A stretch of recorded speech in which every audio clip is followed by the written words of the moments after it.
Hello everyone, we are from Tutorial 1 Group 4.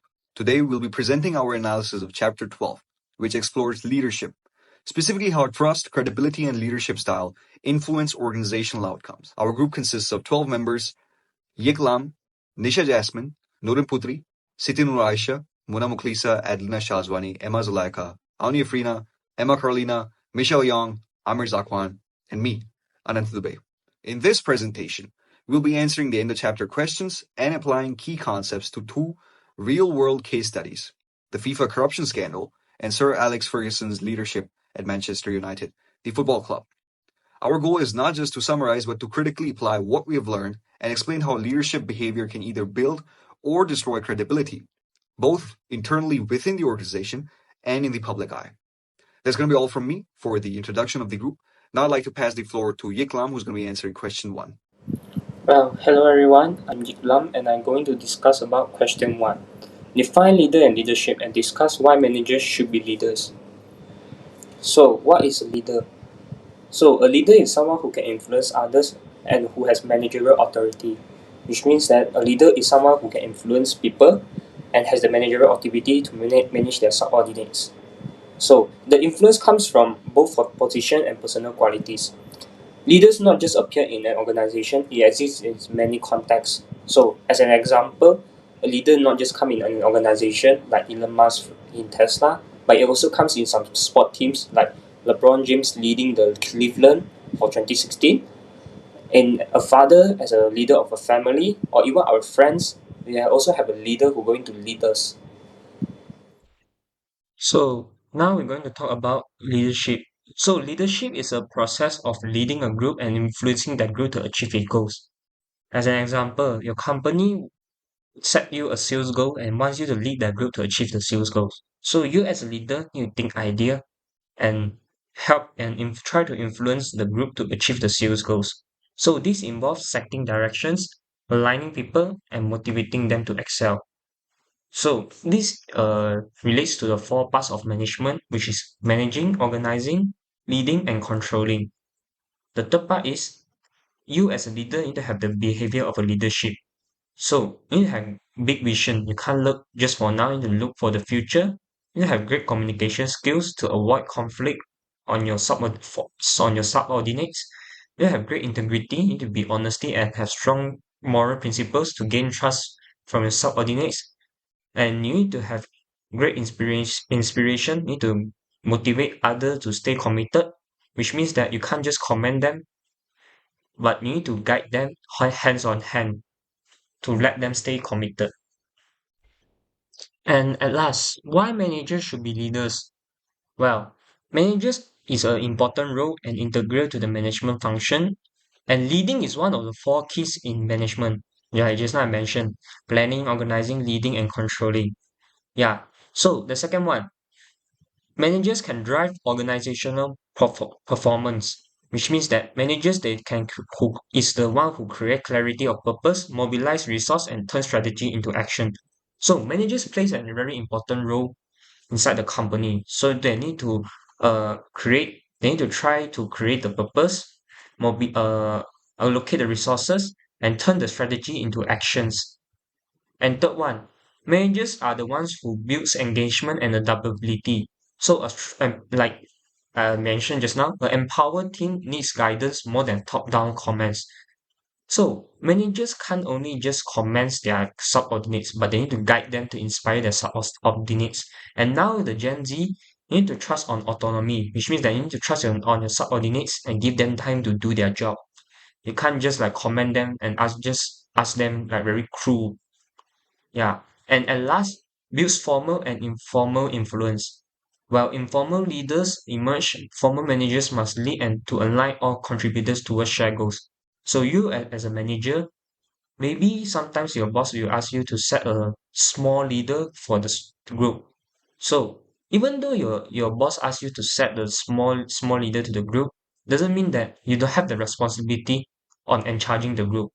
You as a manager, you also, even though the informal leaders comes out, you also need to lead them also and need to guide them also to ensure that they won't walk on to the wrong path.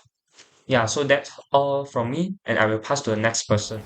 Hello everyone, today I'm going to talk about the behavioral theory of leadership, specifically how leaders' behaviors can differ and how those behaviors impact teams. The behavioral theory of leadership moves beyond personality traits and instead asks, what do effective leaders actually do? It focuses on behaviors that anyone can learn and apply. There are two main types of behaviors we will look at. One, task-oriented behaviors focus on getting the work done, and people-oriented behaviors which focus on supporting and developing the team. Understanding these behaviors helps us see why some leaders succeed and others struggle. Why it matters, different behaviors create different teams' experiences and outcomes. Task-oriented behaviors. Leaders with this style focus on making sure work is completed efficiently. They define roles and goals, clarify procedure, and focus heavily on performance and deadlines. For example, take off a project manager who organizes a detailed schedule and holds the team accountable every day. This style is very good for driving productivity. However, it's overused. It can sometimes ignore the team's emotional needs or cause stress. People-oriented behaviors. Leaders with this style focus on their team's well-being and development. They are approachable and supportive, listen to team members, and encourage coaching and two-way communication. For example, a leader might hold regular one-on-ones just to check in on team members' experience, not just their tasks. This builds trust, loyalty, and motivation, but if the leaders focus only on people and neglect task management, the team may struggle with productivity. Now, the real question is, how do leaders combine these two types of behaviors? There are four common styles: high and high, strong in both task and people focus. This is the ideal, balancing productivity with team satisfaction. High task and low people, great at driving output but can damage morale and lead to burnout. Low task and high people build strong relationships and commitment but may result in low productivity. Low and low. The worst case, the leader is hands-off, giving little direction and little support. The most effective leaders can adjust their style as needed but generally aim for high and high approach. Hello everyone, my name is Amir. So now I want to discuss about the statement, the leaders are born, not made. So from my opinion is I disagree with this statement because I know that some people seem to be naturally confident or outgoing. This kind of personalities can give their head start when it comes to leading others. But I think leadership is more than these personalities. To be a real leader, you need a trust from the others, and that trust comes from more than just personality. It requires knowledge and skill like decision making, empathy, and good communications. That's why I think leaders not born, but we can develop a leader, can make a leader, because this kind of skill is important to be a good leader, so everyone can learn and develop this leadership skill through the effort and learnings. Confident about the confidence, about the personalities I thought of before. Confidence often comes after building real leadership skill like decision making, communication, and so on. Here I have a interesting stories about the leader made and not born, about the story of Nelson Mandela. Nelson Mandela was not born a leader. He was born in a rural village in South Africa. As a child, he lived a quiet life and was shy. And no one could have guessed that boy would one day will become the face of freedoms or the leader in South Africa. When Mandela grew older, he moved to the city and studied law. That's where his leadership journey slowly began. He saw the unfair treatment of the black South Africans under the apartheid system and deeply affected them. Affected him. He started speaking up, organizing protests, and joining movement, not because he was naturally bold, but because he believed it was right to do. His fight for justice was not easy. Mandela was arrested in prisons and spent 27 years in prisons. But even in prison, he didn't give up. He keep learning, planning, and inspiring others. He did not let anger guide him. Instead, he became a symbol of peace and forgiveness. When he was finally released, Mandela led his country towards a unity, not revenge. In 1994, he became the first president of South Africa. He was known for his calm leadership, wisdom, and ability to bring people together. Not because he was born with those skills, but because he worked hard, learned from life, and grew into the leader his country needed. That's all. Hello, my name is Michelle. So today I'll be answering question 12.4, which is a leader's effectiveness depends on their followers' ability. Which theory claims this and why? So the answer is Hershey and Blanchard's situational leadership theory. This theory has 4 leadership styles, which is telling, selling, participating, and delegating. And also 4 stages of readiness, which is the first one, unable and unwilling, second one, unable but willing, third, able but unwilling, and fourth, able and willing. So why the quotes match the theory? It is because the leader must adapt based on followers' ability. So here is the example. For readiness level 1, unable unwilling, the situation is a new intern who has never used accounting software and is shy to ask questions. So the leader should apply telling style by giving him a clear instruction and supervise closely. For readiness level 2, unable but willing, the situation is a student who is excited to help design a poster but doesn't know how to use Canva. The leader should apply selling style by explaining tasks, encourage and motivate him.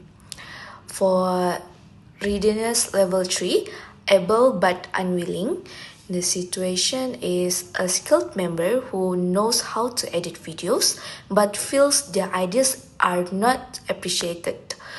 Here, the leader should apply participating style, which is involved in decision to boost his confidence. Lastly, able and willing. The situation is a senior team member who has handled event logistics many times and is confident. So here, the leader should apply delegating style, which is the leader should trust him work independently and minimal supervision. To wrap up, this quote fits perfectly with Hershey and Blanchard's situational leadership theory, where the leaders must adjust their style based on how able and willing their followers are. So when followers lack ability, leaders need to give more guidance and take control. But when followers are skilled and confident, leaders can step back and let them lead themselves. So why this matching style with ability is important? It is because the leader uses the wrong style. If the leader uses the wrong style, the follower may feel confused, unmotivated, or fail to perform well. So, a leader's success truly depends on how capable their followers are, just like the quote says. Next question. Do you think that most managers in real life use a contingency approach to increase their leadership effectiveness? Discuss. Firstly, the contingency approach to leadership emphasizes that there is no one-size-fits-all management style. Instead, the most effective management style is dependent on the specific situation and circumstances within an organization. Several well-known contingency theories support this idea. Firstly, Fiedler's contingency model, which suggests that a leader's effectiveness is determined by how well their style fits the context. Next, situational leadership theory, which focus on adjusting leadership based on the follower's maturity. And lastly, Path's goal theory, which emphasizes the leader's role in aligning their behavior with employee needs and work demands. In real-life practice, many managers use the contingency approach to some extent, particularly those who are considered effective leaders. These managers recognize that different situations require different leadership styles. For instance, a manager overseeing a team of junior employees might adopt a more directive and hands-on approach, which offers close supervision and structured feedback. In contrast, the same manager might take a more delegative and supportive role when leading a team of experienced professionals who value autonomy and innovation.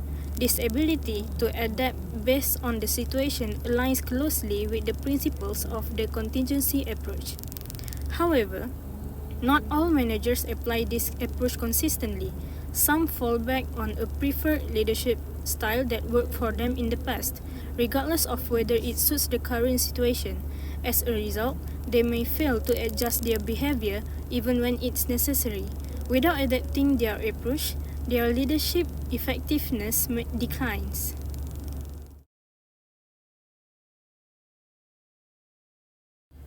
Hi, I am Auni Afrina and I will present the summary forecast application 1.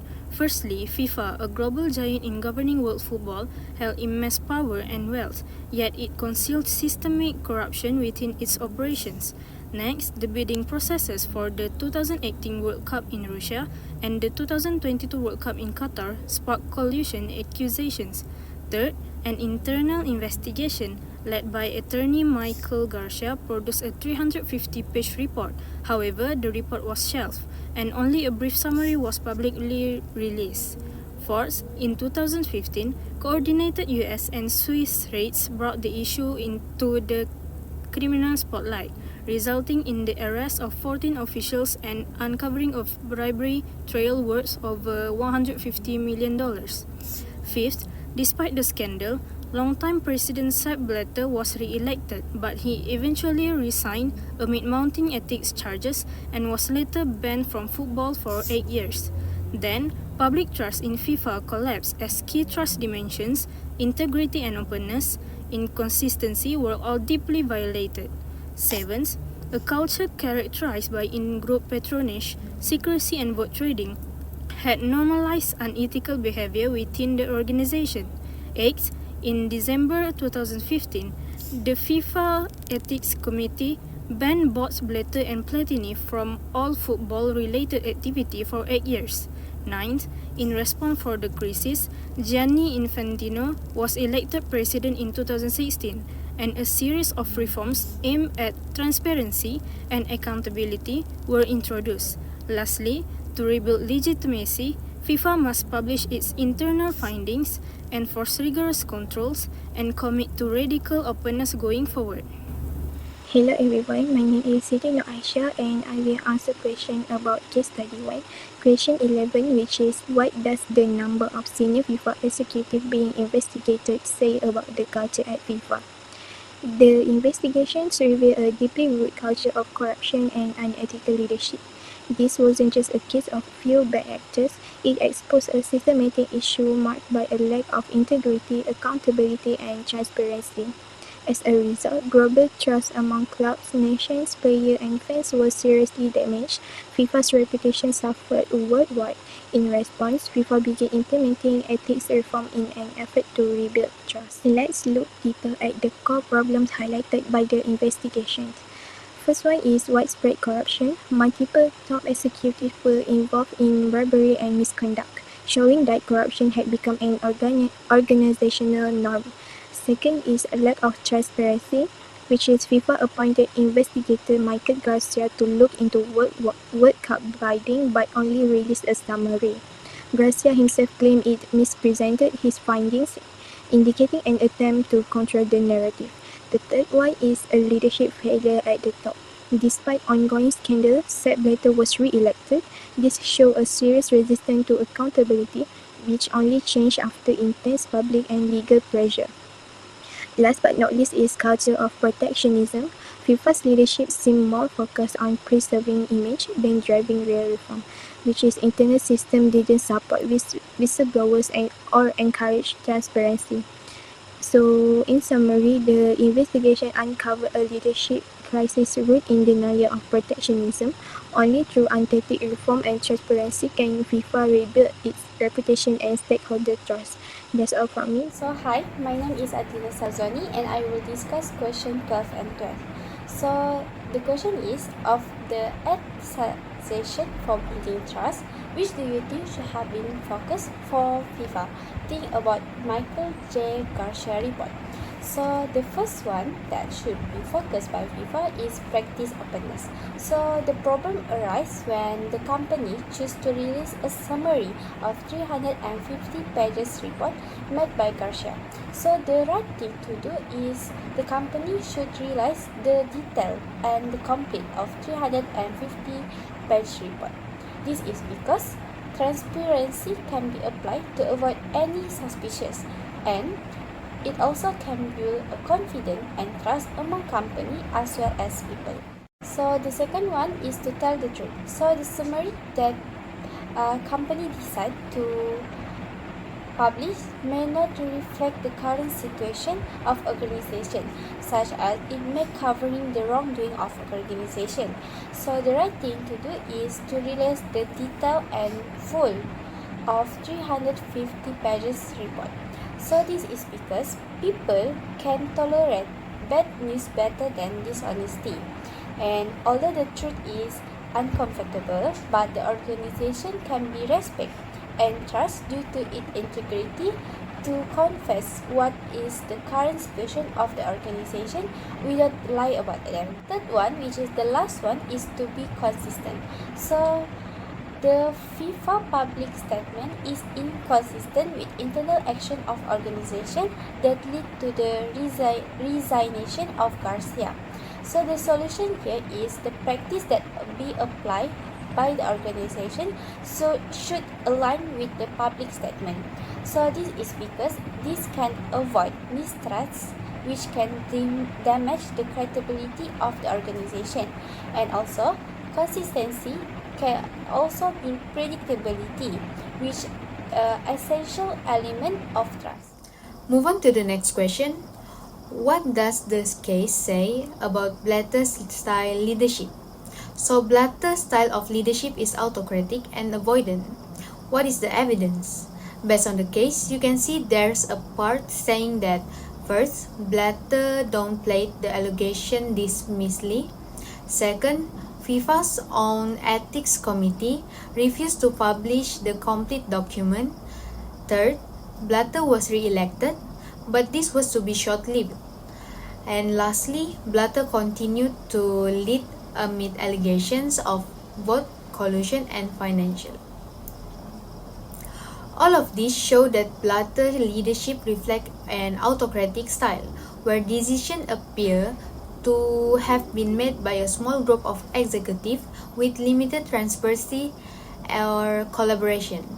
He maintained central authority and control but failed to establish a culture of accountability and openness, which are key elements of ethical leadership. Additionally, when faced with corruption scandal and ethical scrutiny, his leadership shows avoidant characteristics. It is often deflecting criticism and resisting reform. For example, he promised internal investigation but failed to enforce strong corrective measure or fully disclose Garcia's report, which is a move that undermines trust and integrity within the organization. His style of leadership is lack of transformational leadership traits such as motivating others with a vision of ethical reform and transparency. This ultimately contributed to a culture of secrecy and distrust in FIFA, which is requiring drastic reform efforts under new leadership. Now, let's move on to the other question. Hello everyone, my name is Anand. Let's tackle question 1214. Which trust dimensions did Sepp Blatter blow in 2011 when he brushed off those corruption charges? 3 trust dimensions took the direct hit. First, integrity. Trust starts with honesty. By minimizing detailed, documented accusations, Blatter signaled that truth was negotiable. Stakeholders instantly questioned whether FIFA even wanted an honest reckoning. Second, openness. A governing body thrives on transparency. Fans, sponsors, and bidding nations needed transparency about how the World Cup was awarded. Blatter offered nothing. No data, no timeline, just dismissal. Shutting the informational door slammed the openness dimension. Third, we've got consistency. FIFA's charter promises fair and transparent competition. The dismissive tone contradicted that promise and created behavioral whiplash. When words and principles diverge, consistency crumbles. That's going to be all from me for this question. Now I'd like to pass the floor to Emma Zulaika, who's going to be handling question 1215. Hi, my name is Emma Zulaika and I'll be presenting my answer to discussion question 1215, which asks, for Infantino to succeed, what style of leadership do you think would be most effective? In my opinion, the most effective style for Gianni Infantino to adopt as FIFA's leader is transformational leadership. This approach is best suited for restoring trust, driving change, and inspiring ethical reform. Let's look at why this style is more appropriate. First, it focuses on vision and trust building. After years of corruption scandals, FIFA's reputation has suffered tremendously. Infantino must communicate a clear, honest vision for the future, which one built on integrity and transparency, to unite the organization and the global football community. Second, transformational leadership emphasizes moral standards and integrity. Infantino must lead by example, which is showing honesty, fairness, and strong ethics in every decision. This will help rebuild credibility from within the organization with the public. Third, he must lead organizational transformation. FIFA's internal systems, culture, and leadership structure needs serious reform. Lastly, transformational leaders are known for creating positive and motivated environments. By helping individuals find purpose in their roles, Infantino can foster motivation and unity.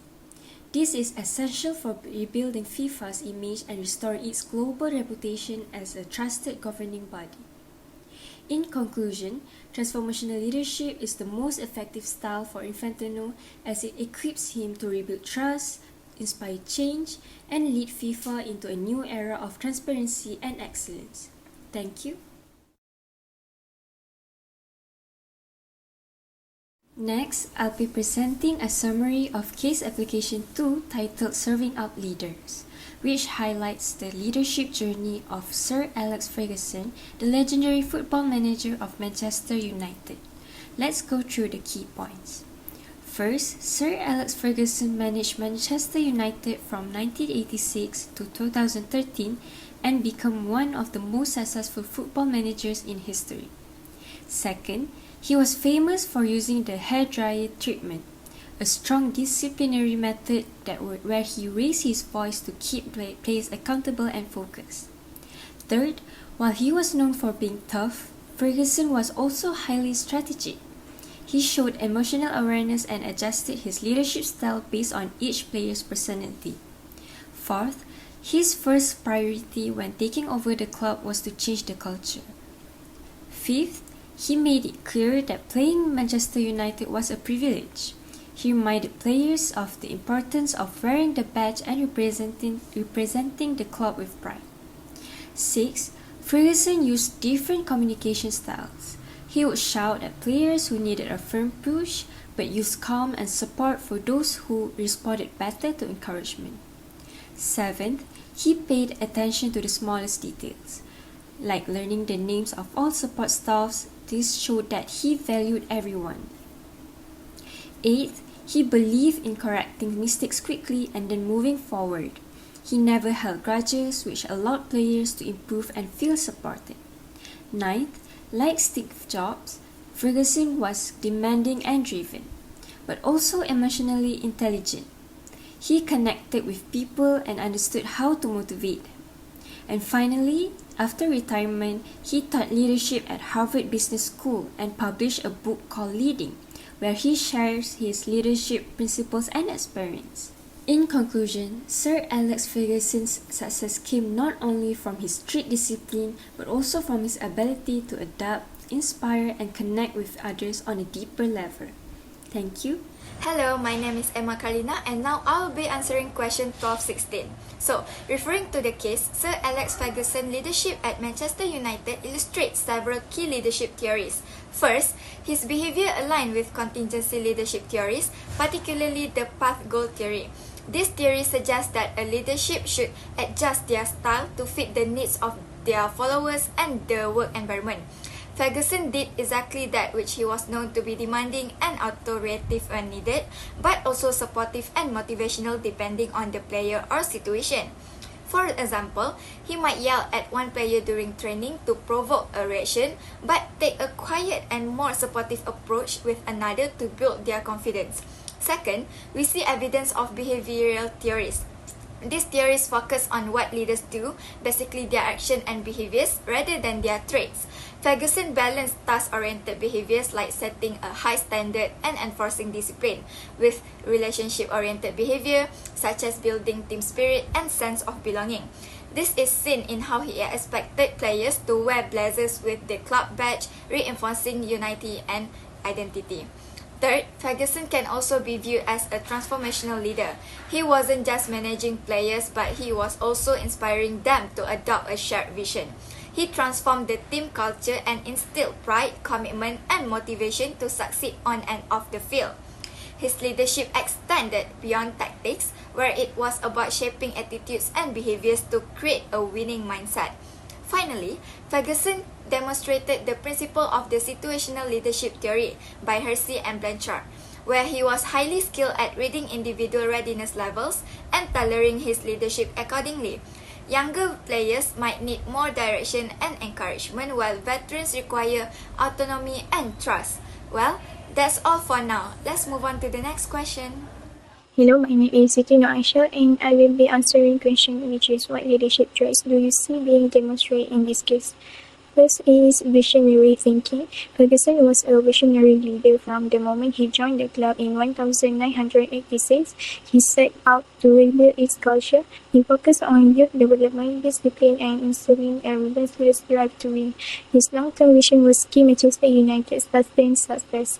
Second is discipline and accountability. He maintained strict discipline, making it clear that no one was bigger than the team.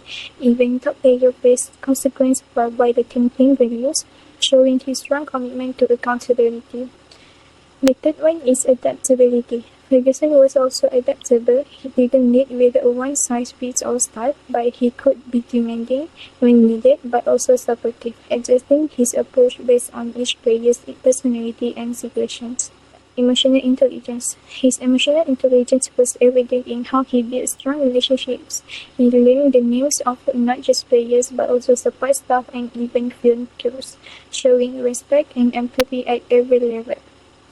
Next, commitment and work ethic. Ferguson led by example. He was always the first to arrive and the last to leave, setting the tone for hard work and dedication throughout the organizations.